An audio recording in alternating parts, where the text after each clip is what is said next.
Next lecture number 4 और half life का। देखिए हमने दो वर्ड यूज किए थे, अगर आप लोगों को याद हो रेडियो एक्टिविटी में हमने कहा था कि ये एक स्पॉन्टेनियस प्रोसेस है और रैंडम है। स्पॉन्टेनियस और रैंडम। स्पॉन्टेनियस का मतलब बताया था कि ये खुद ब खुद कि किसी भी एक्सटर्नल एलिमेंट्स, एक्सटर्नल अफेयर्स, बैरूनी अवामिल की वजह से इस पे रेडियो एक्टिविटी पर कोई फर्क नहीं पड़ता। इसका ना रेट बढ़ेगा ना कम होगा, ना रेडिएशन की नोयत बदलेगी, कोई भी नहीं होगा। चाहे हम temperature, pressure, electric field, magnetic field वगैरह या और भी कोई भी एलिमेंट में तब्दीली करें तो कुछ भी नहीं होगा। लेकिन बहरहाल चंद इसके नेचुरल लॉज हैं जिन पर ये रेडियो एक्टिविटी का फिनोमिना ओबे करता है। वो नेचुरल लॉज क्या है वो अब हमें पढ़ने हैं।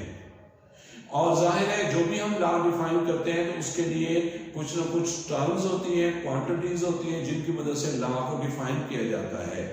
तो इसके चंद कांस्टेंट टर्म्स हैं, चंद कांस्टेंट एलिमेंट्स हैं, क्वांटिटीज हैं रेडियो एक्टिविटी के। वही कांस्टेंट क्वांटिटीज जहां पर आप पढ़ने लगे हैं जिनकी मदद से लॉ बनाएंगे। तो इन कांस्टेंट क्वांटिटीज में पहली कांस्टेंट क्वांटिटी है हाफ लाइफ। इसको हाफ लाइफ को हम इस तरह रिप्रेजेंट करते हैं, टी कैपिटल लिखकर इसके नीचे ये छोटा सा हाफ का सिंबल, तो ये आ जाएगा हाफ लाइफ। अब एग्जांपल्स की मदद से बात करते हुए देखिए, आपको ये पहले भी बता चुका हूं कि अगर कोई ये रेडियो एक्टिव सैंपल है, एलिमेंट है, कोई भी, जैसे अभी हमने लास्ट लेक्चर में पढ़ा था कि थोरियम भी हो सकता है, रेडियम भी, यूरेनियम भी, कोई भी। तो जाहिर है ये जब रेडियो एक्टिव एलिमेंट, तो इसमें कोई एक एटम तो नहीं होगा, very very large number of atoms it will be containing. और अगर ये सपोज रेडियम है, सपोज करते हुए, तो ये सारे के सारे रेडियम के एटम्स होंगे। अब जाहिर है ये रेडियो एक्टिव है, इन्होंने अल्फा मिट करके रेडॉन में कन्वर्ट होना है। लेकिन क्या पहली बात, क्या ये सारे के सारे एटम जो रेडियम के एट वंस अल्फा मिट करके रेडॉन में कन्वर्ट हो जाएंगे, या gradually one after the another? ये ग्रेजुअली होते हैं वन आफ्टर द अनदर। तो इस तरह सपोज ये वाला अल्फा, इसने अल्फा अमिट कर दिया और अल्फा अमिट करके ये रेडॉन में कन्वर्ट हो गया।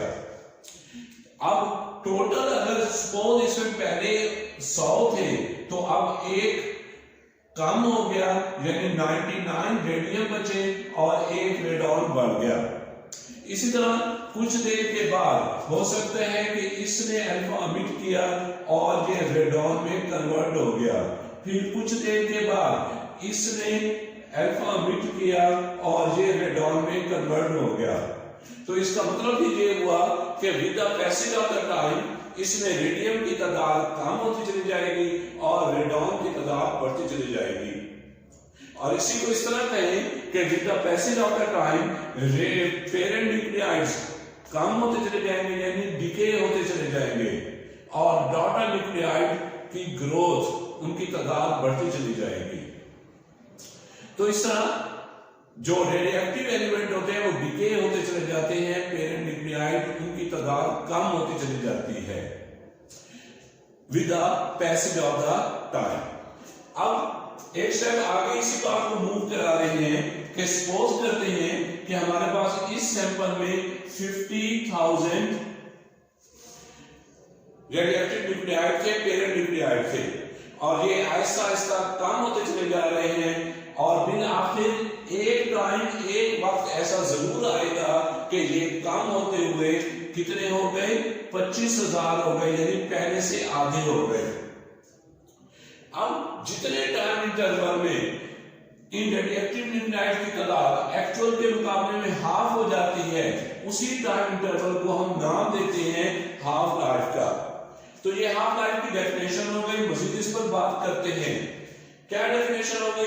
The time interval in which half of the radioactive elements या atoms या nuclides decay and half are the remaining, then that time interval is known as the half life.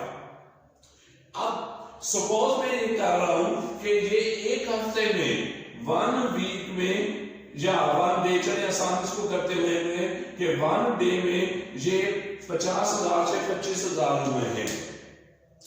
तो अब यानी इस एक दिन में कितने डिके हुए हैं? एक दिन में 25,000 डिके हो गए और बाकी 25,000 रह गए। तो क्या ख्याल है फिर अगले दिन क्या होगा? क्या अगले दिन ये सारे के सारे जो 25,000 हैं ये सारे के सारे डिके हो जाएंगे? नहीं, ऐसा नहीं होगा। इसकी ये जो हाफ लाइफ आई है 1 डे कि इस एक दिन में 50,000 से 25,000 है, तो ये कांस्टेंट है। अगले दिन क्या होगा कि ये जो 25,000 थे, 25,000 में से 12,500 बच जाएंगे और 12,500 ही डिके हो जाएंगे अगले एक दिन। इसी तरह फिर उससे अगले यानी तीसरे दिन क्या होगा? तीसरे दिन दोबारा उसी तरह आधे हाफ ही होने हैं, 6,250 बच जाएंगे और 6,250 ही डिके हो जाएंगे अगले दिन। ये पहला दिन था, ये सेकंड डे और ये आ गया थर्ड डे और इस तरह अब हर दिन। तो वो टाइम इंटरवल जिसमें जितने भी एलिमेंट्स थे उन एलिमेंट्स में से हाफ डिके हो गए और बाकी हाफ बच गए, उस टाइम इंटरवल को हम हाफ लाइफ कहते हैं और ये हर एलिमेंट का कांस्टेंट होता है। बहुत सारे एलिमेंट्स के हाफ लाइफ हमारी बुक में गिवन है, ये आप लोगों ने याद रखनी है। मैं इंडिकेट कर देता हूं पेज नंबर 231 पर जो दूसरा पैरा है इसमें हाफ लाइफ गिवन। सबसे पहले लार्ज हाफ लाइफ जिनकी है वो दिया हुआ है कि यूरेनियम फॉर एग्जांपल यूरेनियम 238 की हाफ लाइफ उसने दी है और ये लार्ज हाफ लाइफ है 4.5 into 10⁻⁹ years। इतने ज्यादा अरसे में ये डिके होते हैं, ज्यादा टाइम ले लेते हैं डिके होने में। इसका मतलब ये हुआ कि ये रिलेटिवली स्टेबल न्यूक्लियाइड है। इसके साथ ही फिर रेडियम 226 जिसके एग्जांपल भी दी थी रेडियम 226, इसकी हाफ लाइफ उसके मुकाबले में कम है और वो है 16-20 years। और फिर आ जाए स्मॉल हाफ लाइफ की बात, यूरेनियम 239, ये यूरेनियम का एक और आइसोटोप, इसकी हाफ लाइफ है 23.5 डेज, 23.5 मिनट सॉरी। तो अब आपको देखें जहां पर एक्चुअली मैंने कंपेयर कराना था, इसने जो लिखा है, वैसे तो इन्होंने रेडॉन गैस का भी लिखा हुआ है कि रेडॉन गैस की हाफ लाइफ है 3.8 डेज, ये आपको याद करनी पड़ेगी। साथ ही इसी पेज के बॉटम पर न्यूमेरिकल एग्जांपल है 21.2, इसमें आयोडीन 131 की लिखी हुई है हाफ लाइफ जो 8 दिन 1 डेज है। 12 जो मैं आपको कंपेयर कराना चाह रहा था वो देख लें कि यूरेनियम 238 का आइसोटोप और यूरेनियम 239 का आइसोटोप, इनमें 238 के हाफ लाइफ बहुत ज्यादा 10⁹ years में और 239 की हाफ लाइफ बहुत कम मिनट्स में 23.5। इसका मतलब ये हुआ कि ये बहुत जल्दी एक एलिमेंट से दूसरे एलिमेंट में कन्वर्ट हो जाते हैं, डिके हो जाते हैं, तो फिर ये कम स्टेबल हुए। वो ज्यादा टाइम लेते हैं, ज्यादा अरसे के बाद एक से दूसरे में कन्वर्ट होगा तो वो ज्यादा स्टेबल होते हैं। तो इस तरह जो डिफरेंट आइसोटोप्स होते हैं एलिमेंट्स के, उनकी स्टेबिलिटी एक जैसी नहीं होती, कुछ ज्यादा स्टेबल और कुछ कम। तो बहरहाल ये कंपेयर करते हुए दोबारा हम हाफ लाइफ पर आ जाएं। जैसे आपको कहा है कि हर एलिमेंट का ये कांस्टेंट टर्म रेडियोएक्टिव एलिमेंट की कांस्टेंट क्वांटिटी, इस टाइम इंटरवल में उन्होंने लाजमी तौर पर जो इनिशियल थे उससे आधे हो जाने हैं, हाफ डिके हो जाएंगे और बाकी हाफ बच जाएंगे। ये तो हाफ लाइफ की। अब नेक्स्ट इसकी इक्वेशन बनाने लगे हैं और उस इक्वेशन की मदद से एक और कांस्टेंट को हम डिफाइन करेंगे। इक्वेशन बनाने के लिए देखें, शुरू में नंबर ऑफ एटम थे 50,000 और इस 50,000 में से 25,000 डिके हो गए, बाकी 25,000 बच गए। कुछ दिनों के बाद एक और इसको कर लें। हाँ जी, फोर्थ डे में क्या होगा, 6,250 है तो ये 125 डिके हो जाएंगे और बाकी बच गए। फोर्थ ख्याल है ये फोर्थ डे, चौथे दिन अगले हाफ लाइफ में, तो इस तरह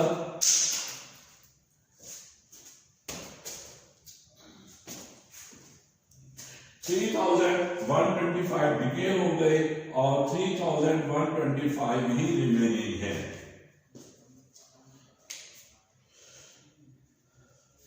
अब जो चीज आपको इंडिकेट करनी थी, जिसकी मदद से इक्वेशन बनानी है, उसको देख लें। देखिए, शुरू में जब 50,000 थे तो एक दिन में 25,000 डिके हो रहे हैं और कुछ अरसे के बाद जब 6,250 थे तो अभी उतने ही एक दिन में, दिन एक ही है, एक दिन में 3,125 डिके हुए। तो अब यहां से वाज़ेह तौर पे नजर आ रहा है कि जब इनके नंबर ऑफ एटम ज्यादा है तो डिके रेट भी ज्यादा तेजी से कम हुए एक ही दिन में, और जब नंबर ऑफ एटम्स कम हुए तो नंबर ऑफ एटम जैसे ही कम होंगे तो डिके रेट भी कम हो जाएगा, स्लो प्रोसेस हो जाएगा। तो ये जो डिकेइंग प्रोसेस है, डिकेइंग प्रोसेस का मतलब, डिके का मतलब पहले समझा चुका हूं कि एक एलिमेंट खत्म हो रहा है और दूसरे में कन्वर्ट हो रहा है। रेडियम खत्म हो रहा है, रेडॉन में कन्वर्ट हो रहा है, थोरियम खत्म हो रहा है, प्रोटैक्टेनियम में कन्वर्ट हो रहा है। तो इसमें चूंकि एक एलिमेंट का खात्मा हो रहा है, कमी हो रही है, तो इसको हम बोलते हैं डिकेइंग प्रोसेस। और जितने टाइम में ये कमी होती चली जाएंगी उसको हम बोलेंगे डिकेइंग रेट। तो बहरहाल, तो ये जो डिकेइंग प्रोसेस है ये वाज़ेह तौर पे नजर आ रहा है कि डिपेंड कर रहा है नंबर ऑफ एटम्स पर, और डायरेक्टली डिपेंड कर रहा है शुरू में नंबर ऑफ एटम ज्यादा तो डिकेइंग प्रोसेस भी फास्ट, और बाद में जब नंबर ऑफ एटम्स कम तो डिके भी कम हुए हैं। तो फिर हम लिख सकते हैं कि ये जो नंबर ऑफ एटम्स चेंज हो रहे हैं यानी डिके हो रहे हैं, जिसको डेल्टा एन लिखें, ये डायरेक्टली प्रोपोर्शनल होगा इनिशियल नंबर ऑफ एटम्स पर। इनिशियल नंबर ऑफ एटम ज्यादा तो डिकेइंग प्रोसेस भी fast, initial number of atoms कम तो डिकेइंग प्रोसेस भी कम। क्योंकि नंबर ऑफ एटम्स कम हो रहे हैं तो इसलिए इसके साथ माइनस साइन का भी अटैच करेंगे। दूसरे नंबर पर डिकेइंग प्रोसेस टाइम पे डिपेंड करता है, टाइम इंटरवल पर। जैसे जैसे टाइम इंटरवल बढ़ता चला जाएगा ज्यादा से ज्यादा एटम्स कम होते चले जाएंगे। तो इस तरह ये डिकेइंग प्रोसेस इन दो टर्म्स पर डिपेंड कर रहा है। इन दोनों को कंबाइन करते हुए हमें मिल जाएगा delta N is directly proportional to minus N into delta T. और जब प्रोपोर्शनलिटी को इज इक्वल टू में कन्वर्ट करेंगे तो जाहिर है हमें कांस्टेंट लिखना पड़ता है, कांस्टेंट जिसे लैम्डा से इंडिकेट कर रहे हैं, और इसी कांस्टेंट जिसको लैम्डा से इंडिकेट किया, इसी कांस्टेंट का नाम है डिके कांस्टेंट। ये एक और टर्म आ गई, कांस्टेंट टर्म आ गई रेडियोएक्टिविटी की, जिसको डिके कांस्टेंट का नाम दे रहे हैं। पहली हाफ लाइफ थी। अब इसी लैम्डा को हमने डिफाइन करना है और इसके यूनिट वगैरह बताने हैं। तो इसको डिफाइन करने के लिए इक्वेशन में ले आए तो इसकी इक्वेशन बन जाएगी लैम्डा की। बाकी चीजों को उधर लेके जाते हुए lambda is equal to minus delta N over N into delta T. इसको डिफाइन कर ले फिर इसी क्वेश्चन को एक और फॉर्म में भी कन्वर्ट करके समझेंगे। हाँ जी, लैम्डा को डिफाइन करने के लिए, बुक के मुताबिक डिफाइन करने के लिए इसको थोड़ा सा रीअरेंज कर रहे हैं। Lambda is equal to minus delta N over N into delta T. अब बुक के मुताबिक जो डेफिनेशन है उसके लिए इस तरह इसको हम ले आए। हाँ जी, अब इसकी डेफिनेशन बनाने के लिए पहले नंबर पर तो ये जो ऊपर डिनोमिनेटर में टर्म है delta N over N, chapter number 13 में भी आपको बताते हैं हम लोग कि जब भी किसी भी क्वांटिटी की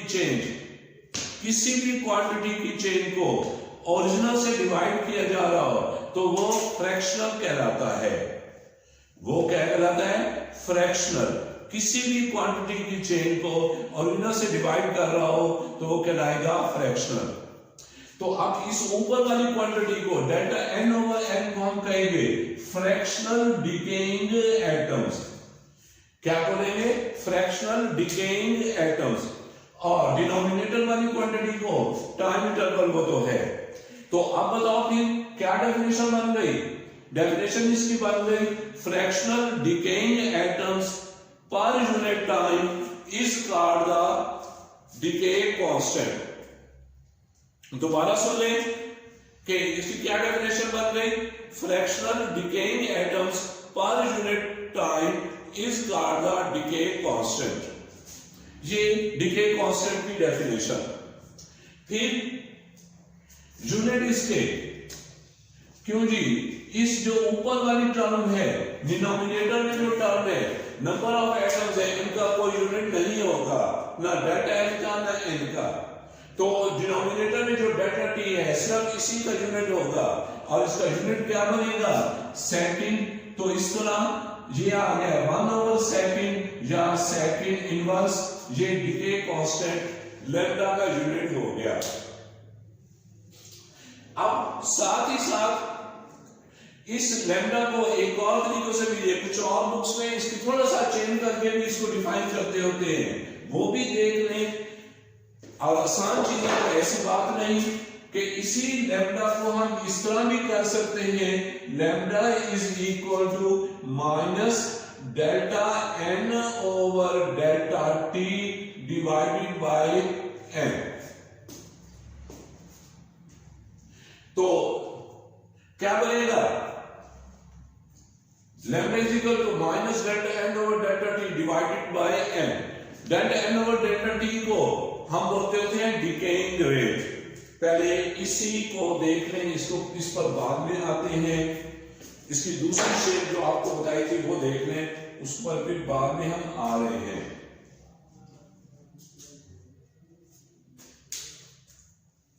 हाँ जी, मैं डेल्टा टी को इधर लाने लगा हूं। Delta N over delta T is equal to minus lambda into N. इसकी इसी चैप्टर के अगले आर्टिकल में इसका नाम और उसके यूनिट वगैरह भी है, इसलिए इसको यहां पर डिफाइन करने लगे हैं। डेल्टा एन का मतलब था नंबर ऑफ एटम जो डिके हो रहे हैं। तो ये जो नंबर ऑफ एटम डिके जो कम हो रहे हैं उसको टाइम से डिवाइड कर रहे हैं। तो इसलिए ये जो लेफ्ट साइड पर क्वांटिटी आई है, इसी क्वांटिटी को हम नाम देंगे डिकेइंग रेट का, कि कितनी रफ्तार से, कितनी स्पीड से एटम डिके हो रहे हैं, एक दूसरे में कन्वर्ट हो रहे हैं, एक से दूसरे में कन्वर्ट हो रहे हैं। तो ये जो डिकेइंग रेट है, अब राइट साइड पर आ जाए, ये किस पे डिपेंड कर रहा है? लैम्डा तो कांस्टेंट है, ये डिपेंड कर रहा है नंबर ऑफ एटम्स पर। नंबर ऑफ एटम ज्यादा तो डिके रेट भी ज्यादा। तो इज इक्वल टू के बजाय मैं प्रोपोर्शनल लिख देता हूं, इज प्रोपोर्शनल टू एन या माइनस एन, या फिर माइनस को हटाते हुए। तो डिकेइंग रेट किस पे डिपेंड कर रहा है? नंबर ऑफ एटम्स पर। नंबर ऑफ एटम ज्यादा होंगे तो डिके रेट भी ज्यादा, नंबर ऑफ एटम्स कम तो डिके रेट भी कम। जो इधर आपको चार्ट की शक्ल में बताया था वही बात यहां पर दोबारा आ गई। Decaying rate is directly proportional to the initial number of radioactive atoms contained in a sample. तो ये delta N over delta T, ये एक और टर्म है रेडियोएक्टिविटी की। इसका नाम एक्चुअली आपको बताना था, वो हो गया डिकेइंग रेट, और ये directly proportional to number of atoms. अब दोबारा उस पर आ जाए लैम्डा पर। लैम्डा की एक और डेफिनेशन बनाने के लिए, lambda is equal to minus delta N over delta T divided by N. तो यहां से लैम्डा की डेफिनेशन बनेगी कि decaying rate per unit original number of atom is called the decay constant. ये एक और डेफिनेशन इस लैम्डा की। ये दो टर्म्स हो गई हमारे पास।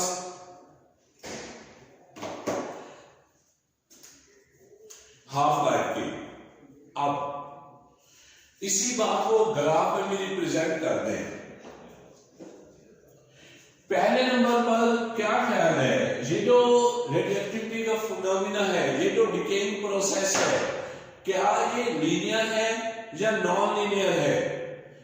देखो मैंने आपको पहले भी कहा था कि कॉन्सेप्चुअली इस सारे फिनोमेना को समझना है, रटा इसमें कम, क्योंकि एक्चुअली हमने ऑब्जेक्टिव के पॉइंट ऑफ व्यू से इन आर्टिकल्स को लेकर चलना है। तो इसलिए ये बात कर रहे हैं आप कि ये जो रेडियोएक्टिविटी का फिनोमेना है, क्या ये लीनियर या नॉन लीनियर? अब लीनियर और नॉन लीनियर का मतलब बता दो। मैथ की सारे टर्म्स है, आप लोगों को इतना बायो वालों को याद नहीं रहता। लीनियर का मतलब ये होगा कि अगर पहले एक घंटे में 5000 एटम डिके हुए हैं, तो अगले घंटे में भी 5000 डिके होंगे, तो टोटल 2 घंटों में 10 डिके हो जाएंगे। और अगले घंटे में भी 5, फिर अगले घंटे में भी 5, फिर अगले घंटे में भी 5। तो अगर हर एक घंटे के बाद 5,000 डिके होते चले जा रहे हैं, तो इस तरह अगर ये प्रोसेस आगे कंटिन्यू हो रहा है तो फिर ये लीनियर होगा। अगर ऐसा नहीं हो रहा तो फिर ये नॉन लीनियर होगा। अब लीनियर और नॉन लीनियर समझ आ गई होगी। तो अब इस चार्ट को देखकर बताएं कि ये जो डिकेइंग प्रोसेस है, ये लीनियर या नॉन लीनियर? ये वाज़ेह तौर पर नॉन लीनियर है कि पहले शुरू में जब नंबर ऑफ एटम ज्यादा थे तो ज्यादा डिके हुए, और बाद में जब नंबर ऑफ एटम्स कम हुए तो डिके रेट भी कम हो गया। इक्वल इंटरवल में इक्वल डिवाइड नहीं हो रहे, इक्वल डिके नहीं हो रहे, तो ये लीनियर नहीं है बल्कि ये नॉन लीनियर है। अब जब नॉन लीनियर है तो फिर इसको हम एक्सपोनेंशियल बोलते हैं, और इसका ग्राफ इस तरह बनेगा कि शुरू में जब नंबर ऑफ एटम ज्यादा थे तो ज्यादा तेजी से डिके हुए, ज्यादा तेजी से कम हुए, और जब नंबर ऑफ एटम्स कम हो गए तो डिके रेट कम हो गया। तो अब ये कर्व थोड़ी सी हॉरिजॉन्टल होती चली जाएगी। तो ये जो हमने समझा है, इसी को अगर हम ग्राफ में डिवेल्प करें तो ग्राफ नंबर ऑफ एटम्स और टाइम इंटरवल डेल्टा टी, अब इन्होंने n दिया है, हाँ जी n ही दिया है, और ये टाइम, इनके दरमियान ग्राफ। शुरू में अगर सपोज करते हैं कि नंबर ऑफ एटम्स n0 थे 25, जैसे हमने वहां पर 50,000 थे, तो अब ये तेजी से कम होंगे, लेकिन जैसे जैसे नंबर ऑफ एटम्स कम होते चले गए तो अब इनका डिके प्रोसेस स्लो होता चला जाएगा, कर्व अब हॉरिजॉन्टल होती चली जाएगी। और ख्याल रहे इसको टाइम एक्सिस से कट नहीं करना। टाइम एक्सिस पर जब जहां पर ले आएंगे, फॉर एग्जांपल इस तरह कर देंगे, तो इसका मतलब ये हुआ कि ये लिमिटेड टाइम में 0 हो गए। ऐसा नहीं होता, जब इनकी नंबर बहुत ज्यादा कम हो जाए तो डिके प्रोसेस बहुत ज्यादा स्लो हो जाता है। इतना ज्यादा स्लो हो जाता है कि ये इनफिनाइट टाइम लेगा 0 होने में। तो जब इनफिनाइट टाइम लेगा तो फिर हम कह सकते हैं कि कोई भी एलिमेंट कंप्लीटली डिके नहीं होगा, कुछ ना कुछ हर वक्त हमें मिलेंगे, इनफिनाइट टाइम के बाद ही जीरो होंगे, जो कि जाहिर है मुमकिन नहीं है। तो इस तरह ये कर्व नंबर ऑफ एटम्स की with respect to time interval, और इसको हम एक्सपोनेंशियल बोलते हैं। ये थी ग्राफ जो हमें समझना था। अब एंड पर एक और इक्वेशन, उसको भी देख ले, फिर ये आर्टिकल हमारा कंप्लीट हो जाएगा नंबर ऑफ एटम्स की। और हाँ, इन दोनों को भी हमें कंपेयर करना है। चले पहले इन दोनों को हम कंपेयर कर लेते हैं, फिर उसी इक्वेशन पर आते हैं। देखिए, हमने दो टर्म्स रेडियोएक्टिविटी की पढ़ी है, एक हाफ लाइफ और दूसरा डीके कांस्टेंट, जिसको लैम्डा से जाहिर किया। ये दोनों एक्चुअली इन्वर्सली हैं। जिसकी हाफ लाइफ ज्यादा होगी, हाफ लाइफ ज्यादा होने को ये ज्यादा टाइम लेगा क्या करने में, डिके होने में। तो जब ये ज्यादा टाइम ले रहा है डिके होने में, तो इसका डिके प्रोसेस स्लो है, और डिके प्रोसेस स्लो होने का मतलब ये हुआ डिके रेट इसका स्लो है। डिके रेट कम होने का मतलब क्या हुआ कि लैम्डा कम है। लेकिन क्या कहा था, हाफ लाइफ ज्यादा है, तो हाफ लाइफ ज्यादा तो डिके कांस्टेंट कम। फिर उलट भी आ जाए, जिसकी हाफ लाइफ कम होगी, जैसे यूरेनियम 239 की, तो हाफ लाइफ कम होने का मतलब है ये जल्दी चेंज हो रहा है दूसरे में। तो जब जल्दी चेंज हो रहा है तो इसका decay process fast, decay process fast तो डिके रेट भी ज्यादा, और डिके रेट ज्यादा मतलब है लैम्डा भी ज्यादा। तो हाफ लाइफ कम थी और लैम्डा ज्यादा है, तो इस तरह एक कम और दूसरा ज्यादा, तो दोनों एक दूसरे के इनवर्सली प्रोपोर्शनल हुए। इक्वेशन में ये प्रूव किया जाता है, लेकिन हमारी बुक में डायरेक्ट बता दिया गया है, और वो है हाफ डिके कांस्टेंट, और ये दोनों हाफ लाइफ एक दूसरे के इनवर्सली। प्रोपोर्शनलिटी जो हमारे पास आती है वो लॉग नेचुरल एक होता है, जिसे ln लिखते हैं, वो हमें मिलता है। लॉग नेचुरल ऑफ 2 की वैल्यू होती है 0.693। ये कैलकुलेटर से आप चेक कर सकते हैं। और इस तरह ये इधर आकर multiply lambda into t half is equal to 0.693। ये रिलेशन हाफ लाइफ और डीके कांस्टेंट के दरमियान जो हमने देखनी थी। अब इसी आर्टिकल में एक आखिरी रिलेशन देख लें, फिर ये कंक्लूड हो जाएगा। उसको देखें, जहां पर देखें मैंने टिपिकल नंबर्स लेकर ये सारे फिनोमेना को समझा था। अब अगर टिपिकल नंबर्स ना ले, इक्वेशन में हम सिंबल यूज करते होते हैं, सिंबल ले लें। तो अब सिंबल देते इस तरह हमारे पास चलेंगे कि अगर सपोज शुरू में number of atoms n not थे, तो जाहिर है एक हाफ लाइफ के बाद कितने बच जाएंगे, n नॉट ओवर 2 बच जाएंगे, और n नॉट ओवर 2 ही डिके हो जाएंगे। फिर अगली हाफ लाइफ में इसको कहीं चले, फिर अगली हाफ लाइफ में, सेकेंड हाफ लाइफ में इसी n नॉट ओवर 2 का हाफ, यानी n नॉट ओवर 4 बच गए, और n नॉट ओवर 4 ही डिके हो गए। फिर उसके बाद अगली थर्ड हाफ लाइफ में अब क्या हुआ, थर्ड हाफ लाइफ में इसी का हाफ, यानी n नॉट ओवर 4 का हाफ, जो कितना बना, n नॉट ओवर 8 बना, n नॉट ओवर 8 बच गए, और n नॉट ओवर 8 ही डिके हो गए। एक और देख लें, फिर फार्मूले पर आते हैं। क्यों भाई, फोर्थ हाफ लाइफ के बाद ये हमारे पास फोर्थ हाफ लाइफ के बाद इसी का हाफ, n नॉट ओवर 8 का हाफ, जो कितना हुआ, n नॉट ओवर 16 हुआ, n नॉट ओवर 16 बच गए हैं, और n नॉट ओवर 16 ही डिके हो गए हैं। अब फार्मूला बनाने के लिए देखिए, क्या n नॉट ओवर 2 को मैं ऐसे लिख सकता हूं, n naught over 2 raise to power 1, power 1 हो तो वही एलिमेंट आ जाता है। इसको n नॉट ओवर 4 को लिखा जा सकता है n naught over 2 raise to power 2। इसी तरह n नॉट ओवर 8 को लिखा जा सकता है n नॉट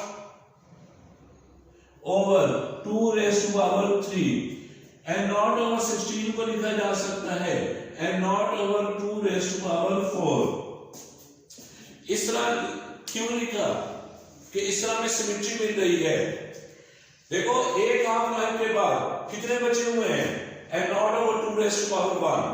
दो हाफ लाइन के बाद कितने बचे हुए हैं n naught over 2 raise to power 2। और 3 हाफ लाइन के बाद कितने बचे हुए हैं n naught over 2 raise to power 3। 4 half life के बाद n naught over 2 raise to power 4। तो इसका मतलब है 5 हाफ लाइन के बाद कितने बच जाएंगे n naught over 2 raise to power 5। 10 के बाद कितने बचेंगे n naught over 2 raise to power 10। और n हाफ लाइन के बाद कितने बचेंगे n naught over 2 raise to power n।